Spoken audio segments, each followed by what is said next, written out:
Experience وہ لیتے ہیں جس سے دنیا بھی حیران ہو جاتی ہے. اب 3 مہینے پہلے کسی نے نہیں سوچا تھا کہ صدر ٹرمپ یوکرین کو ایک دم سے سپورٹ کرنا شروع کر دیں گے. پیوٹن بھی بہت خوش تھے, روس کے اور بھی اتحادی بہت خوش تھے کہ صدر ٹرمپ جو ہے وہ روس کو ڈانٹنے کی بجائے یوکرین کو ڈانٹ رہے ہیں. صدر زیلنسکی بھی بڑے پریشان تھے, لیکن 3 مہینے بعد اگر ہم دیکھتے ہیں تو صدر ٹرمپ جو ہے وہ زیلنسکی سے تو خوش ہیں, کہہ رہے ہیں کہ زیلنسکی بہت اچھا کام کر رہے ہیں, ہماری ساری باتیں مان رہے ہیں, لیکن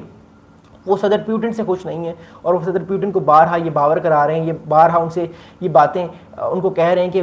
پیوٹن میری بات نہیں مان رہے, پیوٹن میری بات نہیں مان رہے, پیوٹن کو اس کا جو ہے وہ احساس نہیں ہے, وہ میری بات کو سمجھ نہیں رہے. تو یہ ساری چیزیں جب ہم دیکھتے ہیں پریکٹیکلی انٹرنیشنل آرڈر میں, انٹرنیشنل ریلیشنس میں, تو ہمیں اس چیز کا اندازہ ہوتا ہے کہ دنیا میں جو ہے وہ چیزیں کتنی تیزی سے بدل رہی ہیں اور چیزیں کتنی تیزی سے بدلیں گی. اب میں بی بی سی پہ جاؤں گا کہ بی بی سی اس بارے میں کیا کہہ رہا ہے, بی بی سی کا اس بارے میں کیا خیال ہے اور کیا اظہار رائے ہے بی بی سی کی as of now according to this news. B B C یہ کہہ رہا ہے کہ Trump weapons pledge marks major step forward for Ukraine.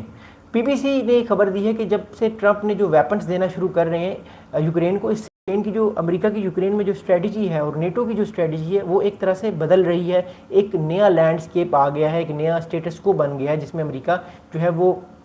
Ukraine کی جو ہے وہ مدد کرے گا. اب بی بی سی یہ کہہ رہا ہے کہ for the first time since returning the White Office Donald Trump has pledged to make new weapons available to Ukraine. صدر ٹرمپ نے دوسری بار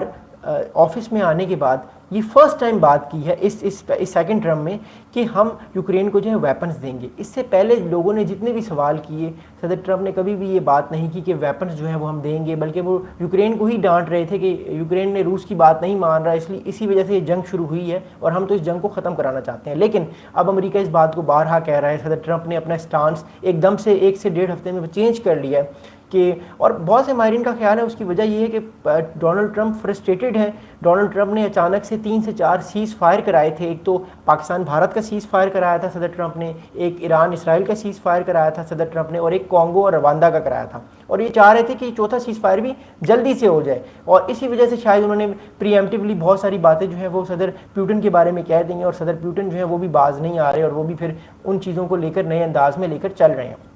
میری اپنی پرسنل اسیسمنٹ ہے کہ جب بھی کوئی بڑا لیڈر ایک دم سے اتنی ساری چیزیں کروا رہا ہوتا ہے اور اس کی ساری باتیں مانی جا رہی ہوتی ہیں, تو سائیکولوجیکلی وہ یہ سمجھتا ہے کہ میری ہر بات آگے بھی مانی جائے گی. لیکن جب وہ کسی گریٹ پاور سے ڈیل کرتا ہے جیسے رشیا ہے, تو وہ اس کی بات ایک دم سے نہیں مانتا, نہ وہ مانے گا, کیونکہ روس جو ہے وہ ایک بڑی طاقت ہے, نیوکلیر پاور کنٹری ہے. پھر اس کے پاس جو اس کی جو فوج ہے وہ بھی ایک بڑی اور بڑی طاقتور فوج ہے. ان کا ایک پراپرلی بہت بڑی جغرافیہ ہے روس کا, جو ایشیا سے لے کر یورپ تک جاتا ہے, اور بہت بڑا روس بہت بڑا ملک ہے دنیا کا. سوویت یونین کے ٹوٹنے کے بعد بھی روس آج بہت بڑا ہے. اس کا مطلب ہے کہ روس کا جغرافیہ اس کو ہمیشہ سے ایک ایڈوانٹیج بھی دیتا ہے اور اس کو ڈس ایڈوانٹیج بھی دیتا ہے. اس وجہ سے روس جو ہے وہ امریکہ کی بات اب تک نہیں مان رہا, اور صدر ٹرمپ اس وجہ سے بہت زیادہ جو ہے وہ فرسٹریٹڈ ہیں, بہت زیادہ پریشان ہیں, اور اس وجہ سے وہ بار بار جو ہے وہ ٹارگٹ کر رہے ہیں صدر پیوٹن کو, اور صدر پیوٹن جو ہے وہ بار بار اس چیز کو بہت لائٹلی لے رہے ہیں. کل بھی ایک انٹرویو دیا صدر پیوٹن نے, میں اپنی شام والی ویڈیو میں اس کے بارے میں ڈسکس کروں گا کہ صدر پیوٹن نے اس انٹرویو میں کیا کہا اور میرا کیا انالیسس ہے اس انٹرویو سے لے کے, کیونکہ ہمیں صرف امریکہ کا پوائنٹ آف ویو نہیں جاننا, ہمیں یوکرین کا پوائنٹ آف ویو نہیں جاننا, ہمیں روس کا پوائنٹ آف ویو بھی جاننا ہے کہ روس کیا کہہ رہا ہے, روس کے کیا کیا کون کون سے مسائل ہیں, روس نے یہ جنگ کیوں شروع کی ہے, اور روس کے میجر آبجیکٹیوز کیا ہیں.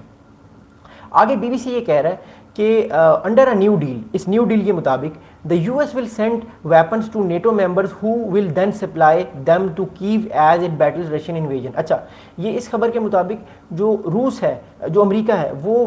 جو ویپن سسٹم ہے ڈیفینسو اور اوفینسو دونوں, وہ نیٹو ملکوں کو دے گا, ڈائریکٹلی یوکرین کو نہیں دے گا, اور وہ ملک پھر جو ہے وہ ویپنز جو ہیں وہ دیں گے بعد میں یوکرین کو. تو یہ اس طرح سپلائی ہوگی ویپنز کی, جس سے پھر یوکرین جو ہے وہ اس جنگ میں جو لڑے گا امریکہ کے بہاف پہ روس کے خلاف. The president didn't give too many specifics about what he was, billions of dollars worth of military equipment, but when asked if the deal included Patriot air defense batteries and interceptor missile, he replied, it's everything. اچھا, جب صدر Trump سے پوچھا گیا کہ آپ کون کون سی چیزیں دیں گے یوکرین کو, تو انہوں نے کہا کہ میں سب کچھ دینے کو تیار ہوں اور ہم سب کچھ دیں گے, جس میں پیٹریٹ ڈیفینس بھی ہوں گے, انٹرسیپٹرز بھی ہوں گے, ہو سکتا ہے کہ کروز میزائلز بھی ہوں, بلسٹک میزائلز بھی ہوں, اور غالباً شاید F-16 طیارے بھی ہوں جو یوکرین کو ملنے جا رہے ہیں آنے والے دنوں میں. یہ بہت امپورٹنٹ چیز ہے یوکرین کے دفاع کے لیے, جس کو لے کے یوکرین کے اندر بھی ایک خوشی پائی جائے گی, خاص طور پہ زیلنسکی اور ان کے کیمپ میں یہ بات